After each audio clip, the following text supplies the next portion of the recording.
नमस्कार साथियों, स्वागत है आपका दृष्टि आईएएस के इन फोकस प्रोग्राम में। मेरा नाम है मनीष। पंजाब और हिमाचल प्रदेश के बीच शानन जल विद्युत परियोजना को लेकर एक विवाद चल रहा है। हाल ही में इस विवाद में हरियाणा राज्य भी शामिल हो गया है। उसने इस विवाद को लेकर के सुप्रीम कोर्ट में एक याचिका दायर की है और इस मामले में खुद को यानी हरियाणा को भी पक्षकार बनाने की अपील सुप्रीम कोर्ट से की है।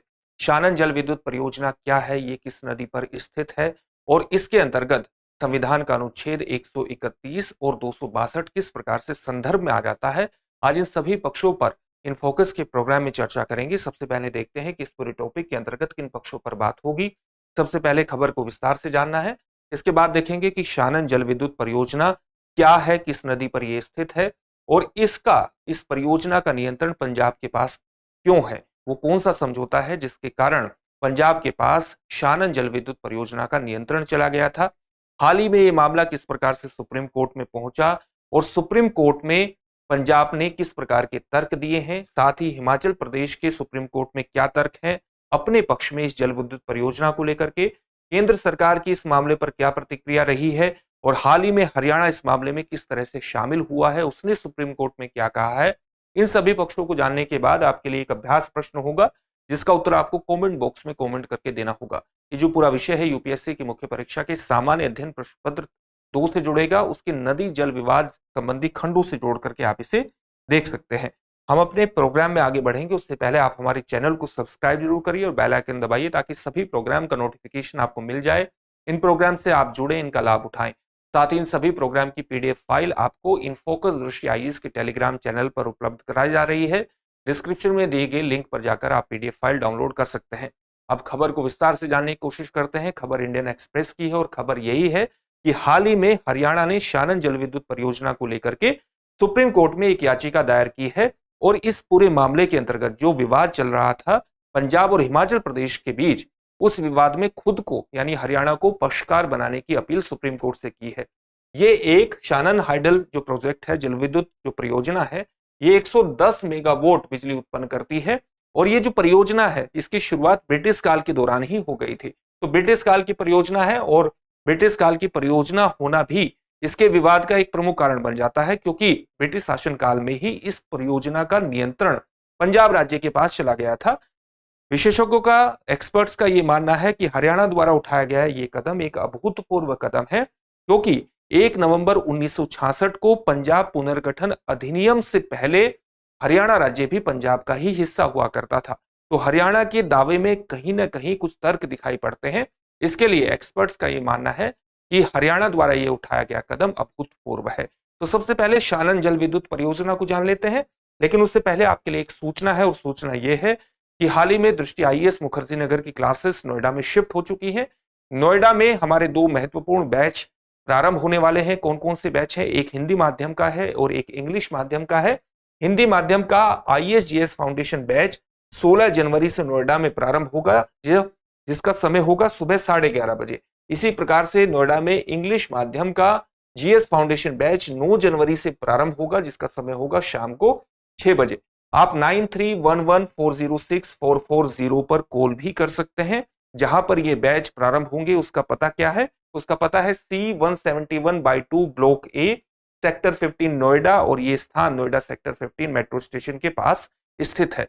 इसके अलावा प्रयागराज और लखनऊ शाखा में भी हिंदी माध्यम के आईएसजीएस फाउंडेशन बैच प्रारंभ हो रहे हैं। प्रयागराज में ये बैच 2 जनवरी 2025 से प्रारंभ होगा, जिसका समय होगा शाम को 6 बजे, और लखनऊ में ये बैच 23 दिसंबर 2024 को प्रारंभ होगा, जिसका समय होगा सुबह 11:30 बजे। आप 8750187501 पर कॉल भी कर सकते हैं।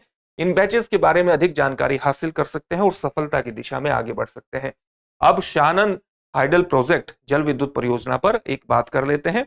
सबसे पहले आपको ब्यास नदी की अवस्थिति भी जाननी चाहिए, क्योंकि ब्यास नदी की सहायक नदी ऊहल नदी पर ही शानन हाइडल प्रोजेक्ट स्थित है। तो ब्यास नदी आप देख सकते हैं यहाँ पर कि ये हिमाचल प्रदेश से निकलती है और हिमाचल प्रदेश से निकलने के बाद ये पंजाब में सतलज नदी से मिल जाती है। तो ब्यास नदी आप कह सकते हैं कि सतलज नदी की एक सहायक नदी है और फिर सतलज नदी आगे चेनाब नदी में मिलती है और ये चेनाब नदी अंततः सिंधु रिवर में मिल जाती है पाकिस्तान में। तो ब्यास नदी की अवस्थिति आपने देख ली है कि पंजाब यहाँ पर हिमाचल प्रदेश से निकलती है और पंजाब में ये सतलज में मिल जाती है। इस ब्यास नदी की ही एक सहायक नदी है ऊहल नदी, जिस पर शानन हाइडल प्रोजेक्ट स्थित है।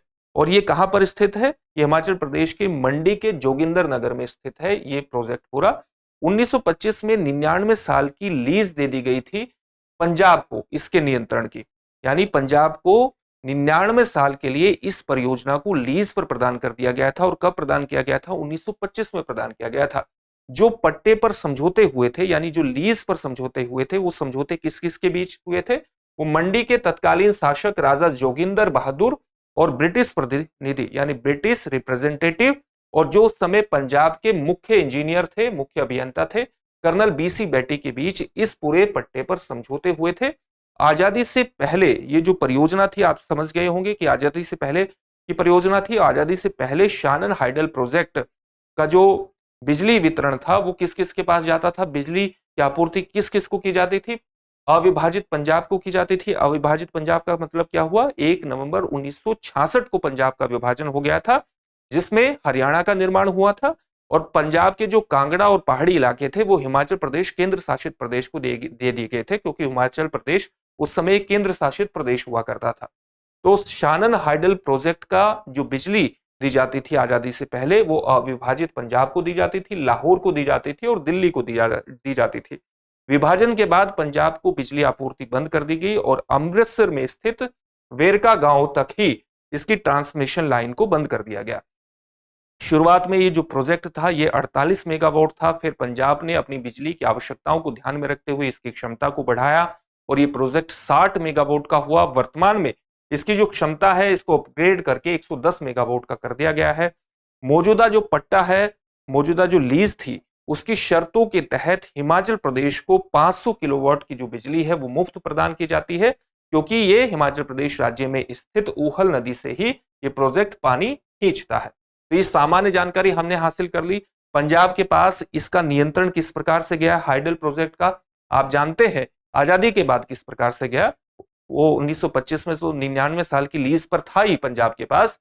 तो आजादी के बाद इस प्रकार से गया कि 1 नवंबर 1966 को आप जानते हैं कि पंजाब का विभाजन कर दिया गया। और पंजाब का 1966 और पंजाब के विभाजन के पास हमारे सामने हरियाणा राज्य आता है। और पंजाब के जो कांगड़ा और अन्य पहाड़ी इलाके थे ये हिमाचल प्रदेश केंद्र शासित प्रदेश को प्रदान कर दिए गए, क्योंकि हिमाचल प्रदेश उस समय केंद्र शासित प्रदेश था।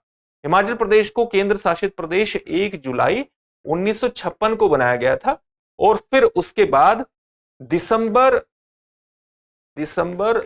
1970 में हिमाचल प्रदेश राज्य अधिनियम पास कर दिया गया दिसंबर 1970 में। और 25 जनवरी 1971 में हिमाचल प्रदेश एक राज्य के रूप में हमारे सामने आता है। तो हिमाचल प्रदेश के राज्य की बनने की कहानी भी हमने जान ली है। 1966 में पंजाब का जो पुनर्गठन हुआ था, तो शानन हाइडल जो प्रोजेक्ट था उसको पंजाब को आवंटित कर दिया गया था, क्योंकि उस समय हिमाचल प्रदेश एक केंद्र शासित ही प्रदेश था। तो पंजाब को नियंत्रण प्रदान कब किया गया? 1966 में प्रदान किया गया।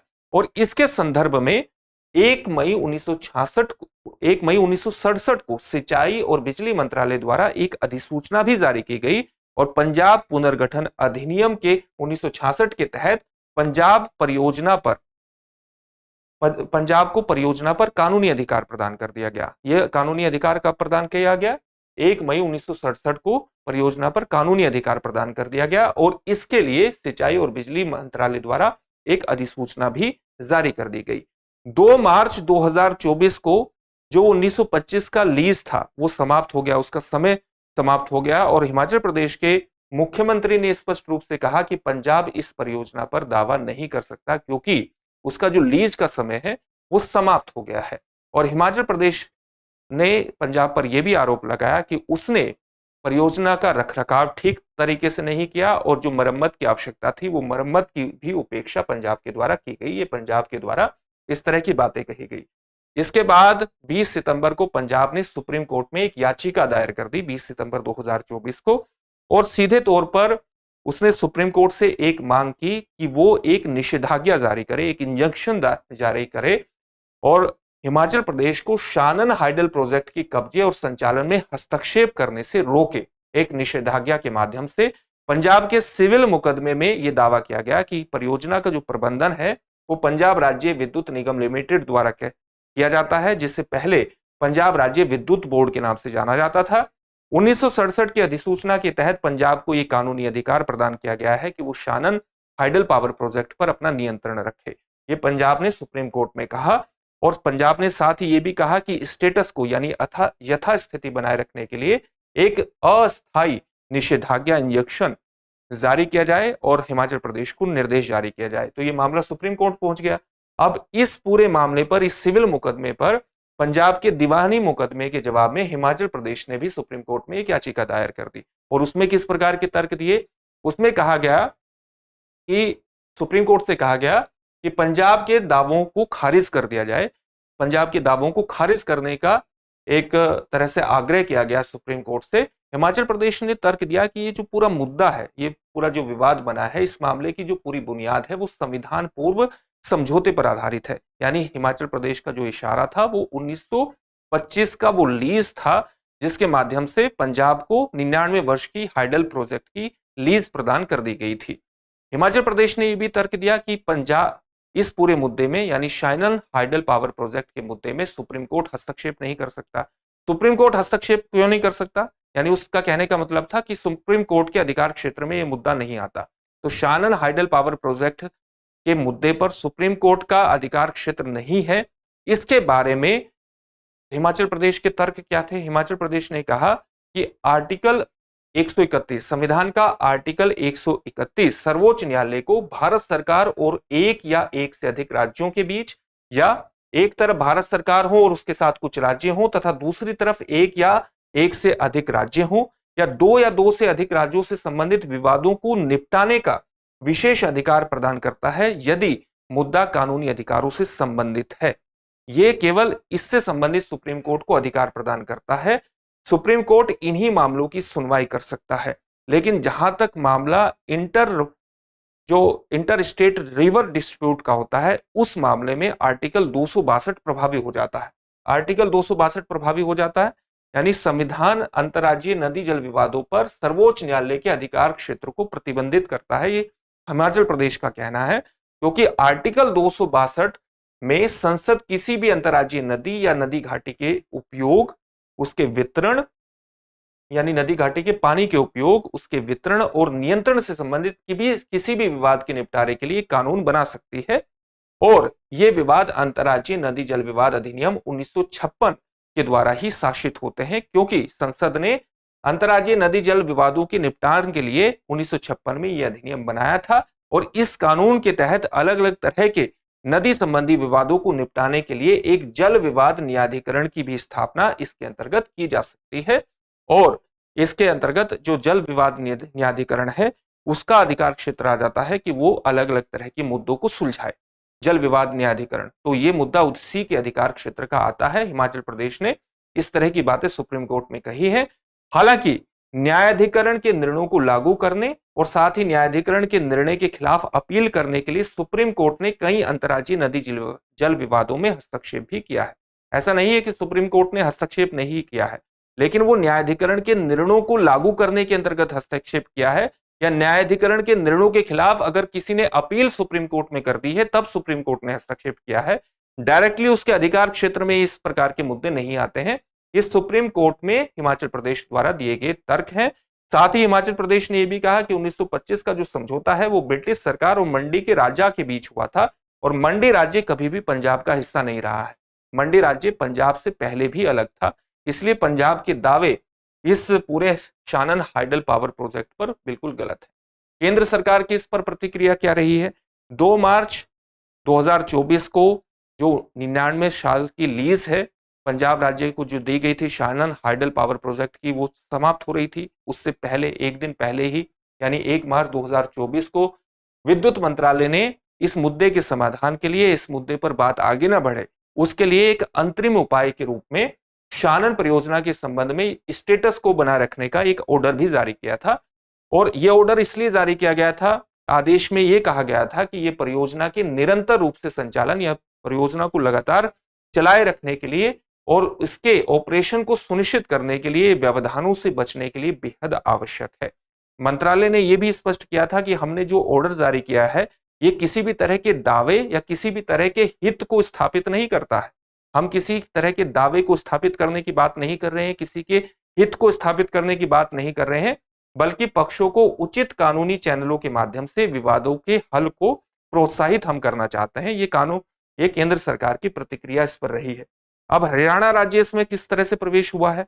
हरियाणा राज्य ने हाल ही में 12 दिसंबर को सुप्रीम कोर्ट में एक आवेदन प्रस्तुत किया है और तर्क दिया है कि जो ब्यास की सहायक नदी ऊहल नदी है, उसी से भाखड़ा बांध को पानी जाता है और इसी ऊहल नदी पर शानन हाइडल पावर प्रोजेक्ट स्थित है। इसलिए ऊहल नदी से उसके भी संबंध स्थापित होते हैं, क्योंकि भाखड़ा बांध जो कि ऊहल नदी से पानी लेता है, उसके प्रबंधन में, भाखड़ा बांध के प्रबंधन में हरियाणा की हिस्सेदारी है। हरियाणा भाखड़ा ब्यास प्रबंधन बोर्ड में हिस्सेदारी रखता है, इसलिए अप्रत्यक्ष रूप से उसकी इस मामले में कहीं ना कहीं पक्षकार की भूमिका स्थापित होती है। हरियाणा ने ये तर्क प्रस्तुत किए हैं। हरियाणा ने यह भी कहा है कि पंजाब पुनर्गठन अधिनियम 1966 से पहले वो अविभाजित पंजाब का हिस्सा हुआ करता था, इसलिए उसकी स्वाभाविक रूप से इसमें हिस्सेदारी स्थापित होती है। ये हरियाणा ने तर्क दिए हैं शानन हाइडल पावर प्रोजेक्ट में का जो पूरा कानूनी विवाद है उसमें खुद को पक्षकार बनाए जाने के संदर्भ में। अब इस टॉपिक से संबंधित एक प्रश्न देखेंगे, लेकिन उससे पहले आप हमारे संभव 2025 कार्यक्रम से भी जरूर जुड़िए। ये एक इंटीग्रेटेड गाइडेंस प्रोग्राम है जिसमें 10 दैनिक प्रीलिम्स अभ्यास प्रश्न विगत वर्ष के प्रश्नों के गहन विश्लेषण पर आधारित, 2 दैनिक मेंस अभ्यास प्रश्न विस्तृत विवरण और वास्तविक समय रैंकिंग, सामान्य अध्ययन एवं समसामयिक विषयों की संपूर्ण कवरेज सभी उम्मीदवारों के लिए इसका ओपन एक्सेस रहेगा। इस प्रोग्राम से आप जुड़िए और सफलता की दिशा में आगे बढ़िए। इस प्रोग्राम की सूचना आपको हमारे वेबसाइट पर मिल जाएगी। अब इससे संबंधित एक प्रश्न देख लेते हैं। प्रश्न क्या है? अंतर्राज्यीय नदी जल विवादों के निपटारे के लिए अनुच्छेद 262 के अंतर्गत या उसके तहत बनाए गए अधिनियम का नाम क्या है? आपके ऑप्शन है अंतर्राज्यीय जल प्रबंधन अधिनियम, नदी बेसिन विवाद अधिनियम, अंतर्राज्यीय नदी जल विवाद अधिनियम 1956, जल विवाद निपटान अधिनियम 1956। इस प्रश्न का उत्तर आप हमें कमेंट बॉक्स में कमेंट करके जरूर दीजिए। फिर से एक नए सेशन में आपसे मुलाकात होगी। धन्यवाद। डियर व्यूअर्स, अपने एग्जाम की तैयारी को और बेहतर करने के लिए हमारे चैनल को लाइक, शेयर और सब्सक्राइब करना न भूलें।